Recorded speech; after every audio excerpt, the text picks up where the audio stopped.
The universe is a dangerous place for life. There are asteroid impacts, black holes, and exploding stars. But public enemy number one, cosmic rays.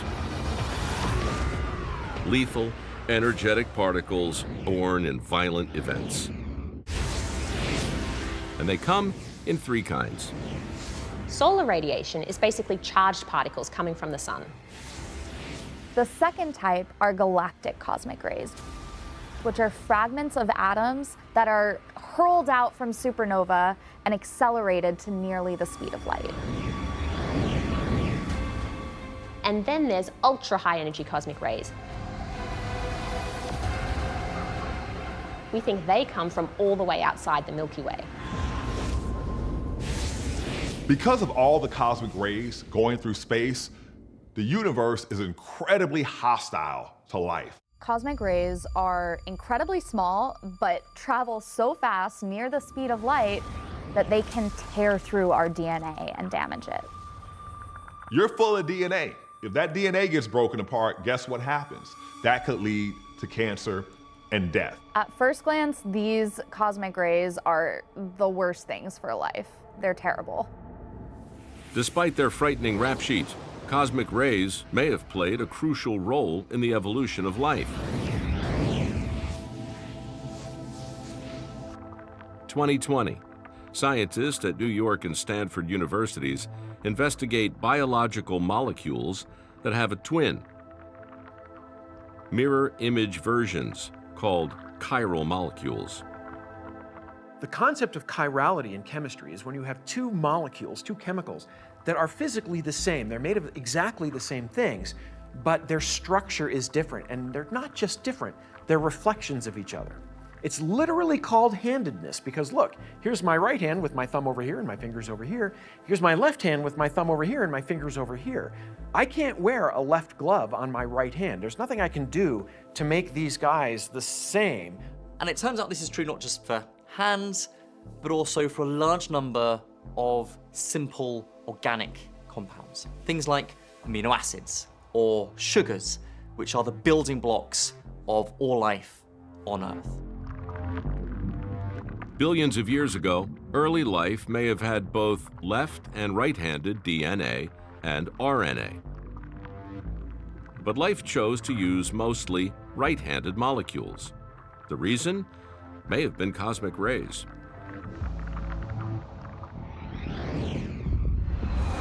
When cosmic rays hit Earth's atmosphere, they degrade into even smaller subatomic particles called muons. Most muons spin in one direction. So we have these little muons, which are very energetic, and they're spinning a certain way. And when they hit a molecule, they interact with it. They can disrupt it, they can change it. Some scientists believe these spinning muons interact more readily with right-handed DNA and RNA, triggering mutations. Some mutations are beneficial, but they have to get a chance. So if you have right-handed molecules and left-handed molecules, and they're both being hit by muons, the one that's hit more gets more chances to have a beneficial mutation. Cosmic rays may have given right-handed life an evolutionary advantage. Left-handed life could not compete. It's like throwing dice. If you're trying to get double sixes, and the left hand only gets to throw 10 times, and the right hand gets to throw 100 times, more likely to get double sixes with the right hand than the left hand. But the dice don't always land in our favor. 359 million years ago, Earth's luck ran out. And cosmic rays may have lived up to their reputation as the baddest particle on the block. Earth's oceans were teeming with marine life. And by this period as well, plants had started to colonize onto the continents and land masses, attracting animal life, insects, millipedes. And it's in this environment that Earth experienced one of the greatest mass extinctions in the history of life.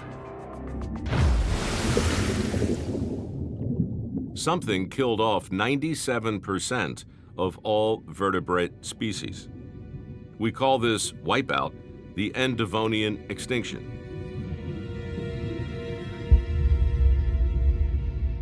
One possible explanation: a supernova. When some dying stars explode, they fire out cosmic rays. This radiation bombards the upper atmosphere of the Earth and drives the chemistry of nitrogen turning into nitrogen dioxide, a gas which itself then reacts with the ozone layer and destroys it. Without the protective ozone layer, ultraviolet radiation from the sun bombards Earth. Radiation rains down for thousands of years, damaging the DNA of plants and animals. Many species die out. The Endevonian mass extinction mostly affected marine life. This is where we see the greatest percentage of deaths. The oceans, once populated by fish the size of school buses, now host fish no bigger than a sardine. These smaller fish reproduce quickly. In the challenging environment, they adapt and diversify faster than larger species. Mass extinctions not only wipe the slate clean and provide other animals and other life forms an opportunity, it creates a sort of chaotic and complex environment that drives natural selection and evolution.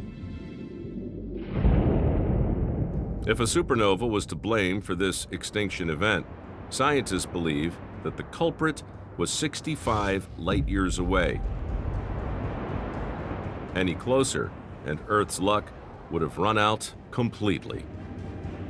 It seems the existence of life is always balanced on a knife edge. One exploding star goes off a little bit too close to us, and we are all destroyed. So there's this wonderful balance between just violent enough and too violent, and we have been lucky enough to dance on that edge for 4.5 billion years. This mass extinction reset life on Earth and paved the way for four-legged creatures, our distant ancestors. Cataclysmic events go hand in hand with human evolution. Some knocked us back, and others, like the event 66 million years ago, gave us a push forward. 66 million years ago, a massive asteroid crashes into the Earth. It triggers a huge extinction event. Without it, humans may have never evolved.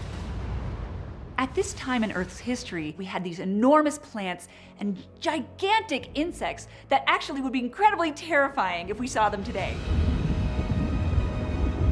Pterosaurs sail through the air. Huge marine reptiles dominate the oceans. And the T-Rex is the king of the world.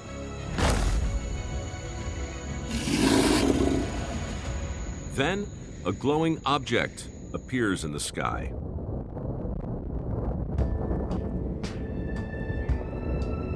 I'm sitting on the beach, what was then going to be the Yucatan of Mexico, enjoying a drink with a umbrella.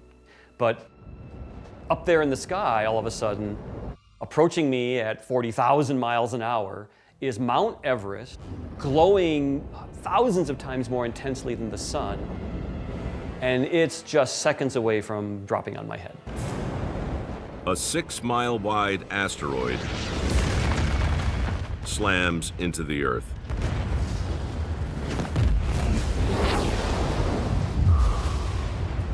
The impact throws trillions of tons of rock and dust into the air. The rocks heat up as they fall back to Earth, setting the planet on fire. That beach holiday suddenly turns into absolute nightmare.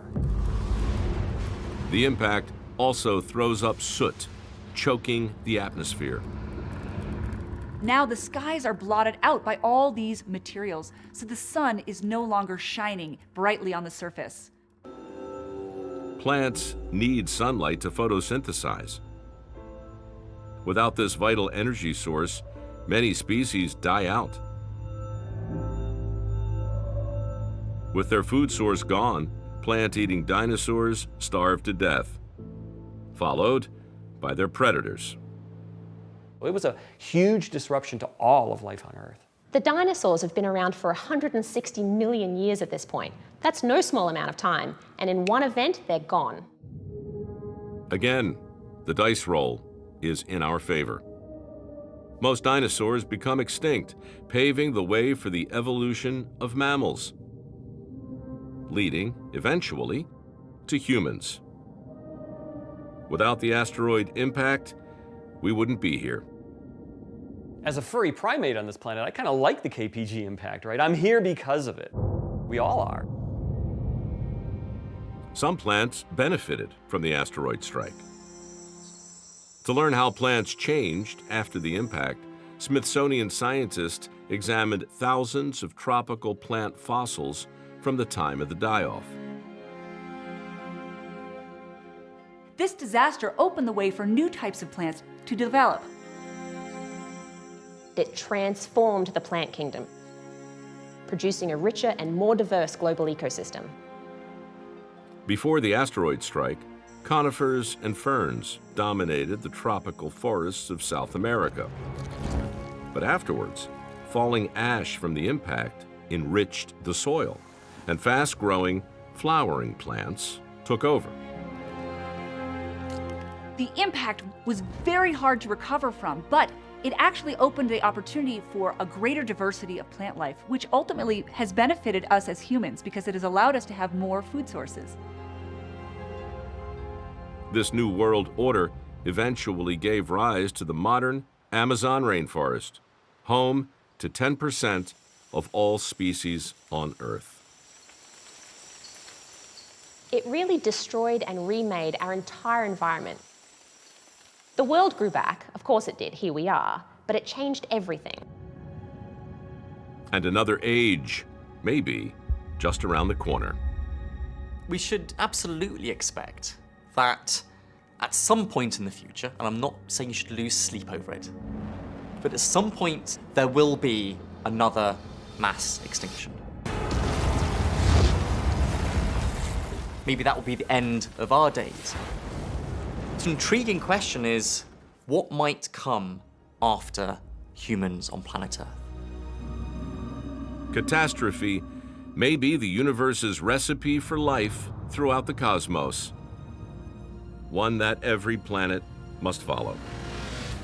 Looking at our own history, life thrives on catastrophes. We need these disasters for evolution to work.